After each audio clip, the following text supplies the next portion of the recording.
ବନ୍ଧୁ ଜାଣିବା ଆଜିର ବଡ଼ ଖବର। ବଢିଲା ବାତ୍ୟା ଚର୍ଚ୍ଚା। ନେଲୋରରୁ ପାରାଦୀପ ମୁହାଁଇପାରେ। ଆଜି ସୃଷ୍ଟି ହେବ ଲଘୁଚାପ।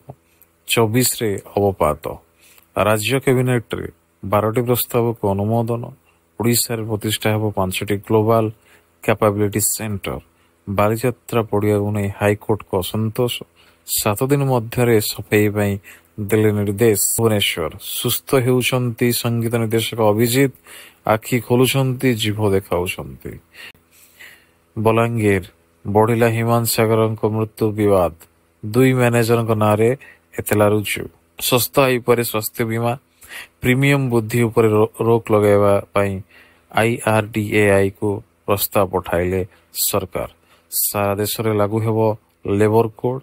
ଲାଭବାନ ହେବେ 40 କୋଟି ଶ୍ରମିକ। ଦୁବାଇରେ ଏକ ଏୟାର ଶୋର ଅଂଶଗ୍ରହଣ କରିଥିବା ତେଜସ୍ ବିମାନ ଦୁର୍ଘଟଣାଗ୍ରସ୍ତ। ଏୟାର ଶୋ ବେଳେ ହଠାତ୍ ନିୟନ୍ତ୍ରଣ ହରାଇ ଖସି ପଡ଼ିଲା ତେଜସ୍। ମେକ୍ସିକୋ ଫାତିମା ଭସ୍କ ଫର୍ଣ୍ଣାଡିସ୍ ଚଳିତ ବର୍ଷର ବ୍ରହ୍ମାଣ୍ଡ ସୁନ୍ଦରୀ ହୋଇଛନ୍ତି। ଏଠାରୁ ଦ୍ୱିତୀୟ ଟେଷ୍ଟ ଶୃଙ୍ଖଳା ବରାବର ଲକ୍ଷ୍ୟରେ ଭାରତ। 20 ବର୍ଷ ପରେ ବଦଳିଲେ ଗୃହ ବିଭାଗ ମନ୍ତ୍ରୀ ନୀତିଶ ଠାରୁ ସମ୍ରାଟ ନେଲେ ଦାୟିତ୍ୱ। କୋଲକାତା ଓ ଢାକାରେ ଅନୁଭୂତ ହେଲା ଭୂମିକମ୍ପ। ରେକର୍ଡ ସ୍କେଲରେ ତୀବ୍ରତା 5.6। ପାକିସ୍ତାନରେ ଫୈସଲାବାଦରେ ଭୟଙ୍କର ବିସ୍ଫୋରଣ।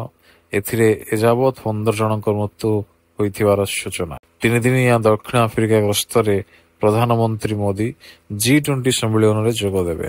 ଆସିଲା ୱାର୍ଲଡ ଇକୋନୋମିକ ଆଉଟଲୁକ୍ ରିପୋର୍ଟ 2025। ଅଧିକ ଋଣ ଉଠାଇଥିବା ଦେଶର ସୂଚୀରେ ଶୀର୍ଷରେ ଆମେରିକା, ଚୀନ ଓ ଜାପାନ ଅଛନ୍ତି।